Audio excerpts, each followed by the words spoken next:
നമസ്തേ, ഞങ്ങളുടെ ചാനലിലേക്ക് സ്വാഗതം. ഇന്ന് ഞാൻ MSME കുറിച്ച് കൂടുതൽ വിപുലീകരിച്ച് പറയാൻ പോവുകയാണ്. ഞാൻ MSME പറയാൻ ഉദ്ദേശിക്കുന്നത് ട്രേഡ് റിസീവബിൾ ഡിസ്കൗണ്ടിംഗ് സിസ്റ്റത്തിനെ കുറിച്ചാണ് ഞാൻ പറയാൻ പോകുന്നത്. അതെന്താണെന്ന് വെച്ചാൽ, നമ്മളിപ്പോൾ ഒരു ബില്ല് നമ്മൾ റേസ് ചെയ്ത് കഴിഞ്ഞാൽ നമ്മൾക്ക് ചിലപ്പം ആ പൈസ കിട്ടാൻ സാധ്യതയുണ്ട്. ഞാൻ കഴിഞ്ഞ വീഡിയോയിൽ പറഞ്ഞു നമുക്ക് കേസ് കൊടുക്കാം എന്നൊക്കെ പറഞ്ഞു. പക്ഷേ നമുക്ക് ആ ബില്ല് പെട്ടെന്ന് തന്നെ പാസ്സാവാൻ വേണ്ടി ഒരു ഡിസ്കൗണ്ടിംഗ് സിസ്റ്റം MSME പോർട്ടലിൽ നമുക്ക് ചെയ്തിട്ടുണ്ട്. അതാണ് നമുക്ക് ട്രേഡ് റിസീവബിൾ ഡിസ്കൗണ്ടിംഗ് സിസ്റ്റം എന്ന് പറയുന്നത്, TREDS എന്ന് പറയും. TREDS എന്ന് പറഞ്ഞാൽ ഇതിൻ്റെ അകത്ത് 3 പേരാണ് പങ്കെടുക്കുന്നത്. അതായത് ഒന്ന് നമ്മൾ സപ്ലയർ, MSME സപ്ലയർ, ഒന്ന് ഇതിൻ്റെ ബയർ, അതായത് ആരാണോ വാങ്ങുന്ന ഗുഡ്സ് അവർ ബയേഴ്സ്, ഒന്ന് ഇതിൻ്റെ ഫിനാൻസിങ് ഫാക്ടറിംഗ് എന്ന് പറയും. അതായത് നമ്മളെ അക്കൗണ്ട്സിൽ പറയുന്ന ഒരു ഫാക്ടറിംഗ് എന്നൊരു ആസ്പെക്ട് ഉണ്ട്. ഫാക്ടറിംഗ് എന്ന് പറഞ്ഞാൽ ഇപ്പോൾ നമുക്കിപ്പോൾ നമുക്ക് കുറേ പൈസ ഒരാളുടെ അടുത്ത് കിട്ടാനുണ്ട്, ബിസിനസ്സിൻ്റെ പൈസ കിട്ടാണ്ടെന്ന് വെച്ചു, നമുക്ക് ആ കിട്ടാനുള്ള പൈസ നമുക്ക് ഒരാൾക്ക് വിൽക്കാം. അത് വിറ്റ് കഴിഞ്ഞാൽ അവർ നമുക്ക് മുൻകൂറായി നമുക്ക് ആ പൈസ തരും. മുൻകൂറായി പൈസ തരികയും ഇവർ പിന്നെ ആ പൈസ ബയറിൻ്റെ അടുത്ത് കളക്ട് ചെയ്യുകയും ചെയ്യും. ഇതാണ് ഫാക്ടറിംഗ് എന്ന് പറയുന്നത്. ഫാക്ടറിംഗ് തന്നെ നോൺ റിക്കോഴ്സ് ഉണ്ട്, റിക്കോഴ്സ് ഫാക്ടറിംഗ് ഉണ്ട്. നോൺ റിക്കോഴ്സ് എന്നാണ് നമ്മൾ ശരിക്കും MSMEയിൽ ചെയ്യുന്നത്. നോൺ റിക്കോഴ്സ് എന്ന് പറഞ്ഞാൽ ഞാനിപ്പം എനിക്ക് കിട്ടാനുള്ള പൈസ ഞാൻ ഒരാൾക്ക് കൊടുക്കുകയാണെങ്കിൽ പിന്നെ അയാൾക്ക്, അതായത് ആ ഫാക്ടർ എന്ന പേഴ്സണിന് ആ പൈസ കിട്ടിയാലും കിട്ടിയില്ലെങ്കിലും എനിക്ക് ആ പൈസ ഫാക്ടർ തന്നേ പറ്റൂ. അതായത് എനിക്കതിനകത്ത് റിസ്ക് ഒന്നുമില്ല. ഞാനത് വിറ്റ് കഴിഞ്ഞാൽ അപ്പോൾ തന്നെ എനിക്ക് പൈസ കിട്ടും. അയാൾക്കത് എടുത്താൾക്ക് പൈസ കിട്ടിയില്ലെങ്കിൽ കിട്ടിയാലും അത് പ്രശ്നമില്ല. അതാണ് നോൺ റിക്കോഴ്സ് എന്ന് പറയുന്നത്. അതാണ് ശരിക്കും MSMEയിൽ ഉള്ളത്. റിക്കോഴ്സ് എന്ന് പറഞ്ഞാൽ നേരെ കിട്ടിയാൽ മാത്രമേ തിരിച്ചു കൊടുക്കുള്ളൂ എന്ന് പറയുന്നത്. അതിനെപ്പറ്റി നമ്മളിവിടെ ചർച്ച ചെയ്യേണ്ട ആവശ്യമില്ലല്ലോ. സോ ഇതിൻ്റെ അകത്ത് 3 പേരാണെന്ന് ഞാൻ പറഞ്ഞു. That is MSME, buyer, factor. നമ്മൾ ഇതിൻ്റെ അകത്ത് MSMEയിൽ രജിസ്റ്റർ ചെയ്ത ഒരു വ്യക്തി, MSMEയിൽ രജിസ്റ്റർ ചെയ്ത വ്യക്തി നമ്മൾ TRDS, അതായത് MSME പോർട്ടലിൽ തന്നെ TRDS സ്കീമിന് വേണ്ടി നമുക്ക് രജിസ്റ്റർ ചെയ്യാം. എക്സ്ട്രാ നമുക്ക് രജിസ്റ്റർ ചെയ്യാം. അതിനകത്ത് തന്നെ നമുക്ക് ചെയ്തു പോകാം. അപ്പം നമുക്ക് നമ്മളുടെ അയക്കുന്ന ഇൻവോയ്സ്, നമ്മൾ ഒരു ഗുഡ്സ് അയക്കുകയാണെങ്കിൽ ആ ഇൻവോയ്സ് നമുക്ക് ഇതിനകത്ത് അപ്ലോഡ് ചെയ്യാം. അപ്ലോഡ് ചെയ്ത് കഴിഞ്ഞാൽ TRD സ്കീമിൽ നമുക്ക് ഇതിൻ്റെ അകത്ത് ഫാക്ടറെ കണ്ട്, ഫാക്ടർ ഓട്ടോമാറ്റിക്കലി ഒരു ഫാക്ടർ ഉണ്ടാവും. ഇതിൻ്റെ അകത്ത് വെച്ചാൽ 500 കോടിക്ക് മേലെ ടേൺ ഓവർ ഉള്ള എല്ലാ കോർപ്പറേറ്റ്സും, അത് കൂടാണ്ട് ഗവൺമെന്റ് കമ്പനീസും ഗവൺമെന്റ് ഏജൻസീസും ഈ TRD സ്കീമിൽ രജിസ്റ്റേർഡ് ആണ്. അത് ഓട്ടോമാറ്റിക്കലി രജിസ്റ്റർ ആണ്. സോ MSME സ്കീമിൽ കുറേ ഫാക്ടേഴ്സും ഇതിനകത്ത് രജിസ്റ്റേർഡ് ആയിരിക്കും. ഫാക്ടേഴ്സ് ഞാൻ ബാങ്കിങ് കമ്പനീസ്, NBFCs, ഇവർക്കൊക്കെ ഇതിനകത്ത് രജിസ്റ്റേർഡ് ആയിരിക്കും. അതായത് പൈസ തരുന്നവർ. ഈ 2 പേരും ഇതിനകത്ത് ഓൾറെഡി രജിസ്റ്റേർഡ് ആയിരിക്കും. നമ്മൾ രജിസ്റ്റർ ചെയ്ത് കഴിഞ്ഞാൽ നമുക്ക് ഇതിനകത്ത് കിട്ടും. പിന്നെ ഇതിനകത്ത് രജിസ്റ്റർ ചെയ്ത് കഴിഞ്ഞാൽ നമ്മൾ ആ ഇൻവോയ്സ് ചെയ്ത് കഴിഞ്ഞാൽ പിന്നെ അത് ബയർ ഒന്ന് ആക്സെപ്റ്റ് ചെയ്യണം. അതായത് ബയറിന്റെ ലോഗിനിൽ പോയിട്ട് ബയർ MR സ്കീമിൽ നമ്മളത് ആക്സെപ്റ്റ് ചെയ്യും. അതായത് എനിക്ക് ഗുഡ്സ് അയച്ചിട്ടുണ്ട്, അല്ലെങ്കിൽ ഞാൻ വർക്ക് ഓർഡർ കൊടുത്തതാണ് എന്ന് പറയും. ഇത് കൂടാണ്ട് നമ്മളിപ്പോൾ ഇൻവോയ്സ് ഇല്ലെങ്കിൽ തന്നെയും വർക്ക് ഓർഡർ ആയാലും മതി. വർക്ക് ഓർഡർ ആയാലും നമ്മൾ ഇതിനകത്ത് അപ്ലോഡ് ചെയ്യാം. ഒരാൾ പറയും 100 രൂപ തരാമെന്ന്, ഒരാൾ പറയും 200 രൂപ തരാമെന്ന്, ഒരാൾ പറയും 300 രൂപ തരാമെന്ന്. X പറയും 100, Y 200, മറ്റേ 300. അപ്പോൾ 300 ആയിരിക്കും എനിക്ക് കൂടുതൽ താല്പര്യം. കാരണം വെച്ചാൽ അതാണല്ലോ എനിക്ക് കൂടുതൽ പൈസ കിട്ടുന്നത്. അപ്പോൾ ഈ ഇടുന്നത്, ഈ 100, 200, 300 എന്ന് ഇതിനകത്ത് പോർട്ടലിൽ ഇടുന്നത് എനിക്ക് മാത്രമേ കാണാൻ പറ്റുള്ളൂ. അതായത് MSME സപ്ലയർക്ക് മാത്രമേ കാണാൻ പറ്റുള്ളൂ. അപ്പോൾ എനിക്ക് അതിനകത്ത് ആക്സെപ്റ്റ് ചെയ്യാൻ പറ്റും. ഇതിൽ ഏതിനാണ് ആക്സെപ്റ്റ് ചെയ്യുന്നത്? ചിലപ്പോൾ 300 എനിക്ക് ആക്സെപ്റ്റ് ചെയ്യാം, 200 ആക്സെപ്റ്റ് ചെയ്യാം, 100 എനിക്ക് ആക്സെപ്റ്റ് ചെയ്യാം. ഞാൻ 300 തന്നെ ആക്സെപ്റ്റ് ചെയ്തെന്ന് വെച്ചു. അപ്പോൾ ഇത് ആയിക്കഴിഞ്ഞാൽ ഒരു എഗ്രിമെൻ്റ് ആയി നമ്മളവിടെ. അതായത് ഒരു ബൈലാറ്ററൽ എഗ്രിമെൻറ്റ് പോലെ, കൊളാറ്ററൽ എഗ്രിമെൻറ്റ് പോലെ ഇലക്ട്രോണിക്കലി, ഡിജിറ്റലി നമ്മളിതൊരു എഗ്രിമെൻ്റായി മാറി. അതായത് പിന്നെ എൻ്റെ ഗുഡ്സ്, എൻ്റെ ഫാക്ടറിങ്, അതായത് എനിക്ക് എത്രയാണ് പൈസ കിട്ടാനുള്ളതെന്ന് വെച്ചാൽ അയാൾ എനിക്ക് ആ 300 രൂപ എനിക്ക് തരുന്നു. 300 രൂപ എനിക്ക് അക്കൗണ്ട്സ് ത്രൂ തരുന്നു. എൻ്റെ ബാധ്യത അവിടെ തീരുന്നു. കാരണം എനിക്ക് അത്രയും കണ്ട് വർക്കിംഗ് ക്യാപിറ്റൽ ലാഭമായി. കാരണം എനിക്ക് ആ 300 രൂപ എടുത്ത് അടുത്ത ഐസ്ക്രീം ഉണ്ടാക്കാം. അപ്പോൾ അതെനിക്ക് വർക്കിംഗ് ക്യാപിറ്റൽ. ഇയാൾ ഈ 300 രൂപ ഇയാൾ ഈ ബയറിൻ്റെ അടുത്ത് വാങ്ങാനുള്ള താല്പര്യപ്പെടും. അപ്പോൾ ഈ ബയർ സപ്പോസ് ഇയാൾക്ക് കൊടുത്തില്ലെങ്കിൽ തന്നെയും ഇയാളാണ് ബാധ്യസ്ഥൻ. അപ്പോൾ ഇയാൾ ബയറിൻ്റെ അടുത്ത് വാങ്ങുകയോ വാങ്ങാതിരിക്കുകയോ ചെയ്താലും നമ്മൾക്ക് കിട്ടുന്നത് നമ്മൾക്ക് കിട്ടും. അപ്പോൾ അതാണ് TREDS സ്കീം എന്ന് പറയുന്നത്. ഈ TRED സ്കീമിൽ നമ്മൾ രജിസ്റ്റർ ചെയ്ത് കഴിഞ്ഞാൽ T+1 ഡേയ്സിലാണ് ഇതിൻ്റെ ക്രെഡിറ്റ് വരിക. T+ എന്ന് പറഞ്ഞാൽ ഒരു ഡേ ഒരു ആക്ടിൽ പറയുന്നുണ്ട്. ആ ആക്ടിൻ്റെ +1 ഡേ അത് കഴിഞ്ഞാൽ നമുക്കിത് പൈസ ക്രെഡിറ്റ് ആയിട്ട് വരും.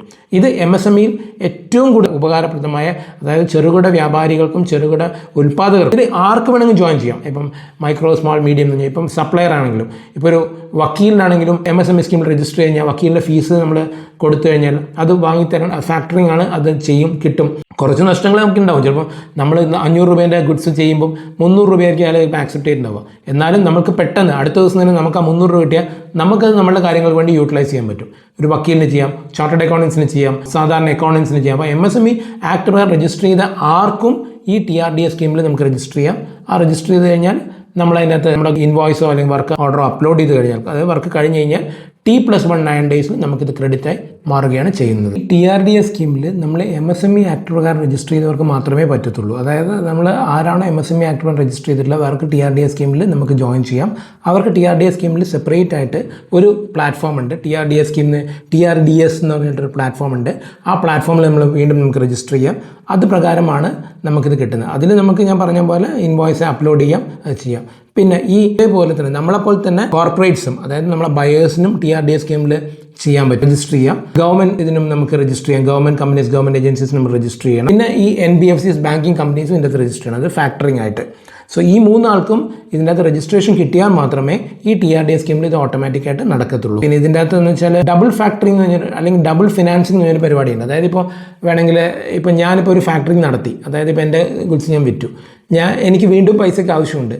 അപ്പോൾ ഞാനിത് വീണ്ടും എൻ്റെ അതേ സാധനം തന്നെ വീണ്ടും എനിക്ക് വിൽക്കാൻ പറ്റുമോ ഇല്ലയോ എന്നുള്ളതാണ് ഡബിൾ ഫാക്ടർ. അതായത് ഒരു ഇൻവോയ്സിന് 2 ആൾക്ക് വിറ്റിട്ട് 2 പ്രാവശ്യം പൈസ വാങ്ങാൻ പറ്റുമോ എന്നുള്ളതാണ് ചോദിക്കുന്നത്. പക്ഷേ അതൊരിക്കലും നടക്കില്ല. കാരണം ഈ സ്കീമിൽ, ഈ പോർട്ടലിൽ നമ്മൾ വൺസ് രജിസ്റ്റർ ചെയ്ത് കഴിഞ്ഞാൽ, അല്ലെങ്കിൽ വൺസ് നമ്മൾ ഈ ഇൻവോയ്സ് അപ്ലോഡ് ചെയ്ത് കഴിഞ്ഞാൽ, നമ്മൾ ഇതിൻ്റെ അകത്തൊരു കൺട്രോളിങ് മെഷേഴ്സ് സ്കീം തന്നെ അല്ലെങ്കിൽ സിസ്റ്റം തന്നെ അഡോപ്റ്റ് ചെയ്യുന്നുണ്ട്. അതായത് വൺസ് ഞാൻ എൻ്റെ ഇൻവോയ്സ്, അതായത് 10 ഇൻവോയ്സ് ഞാൻ ഫാക്ടറി ചെയ്യാൻ കൊടുത്തു കഴിഞ്ഞാൽ അതേ 10 എനിക്ക് വീണ്ടും ഫാക്ടറി ചെയ്യാൻ പറ്റില്ല.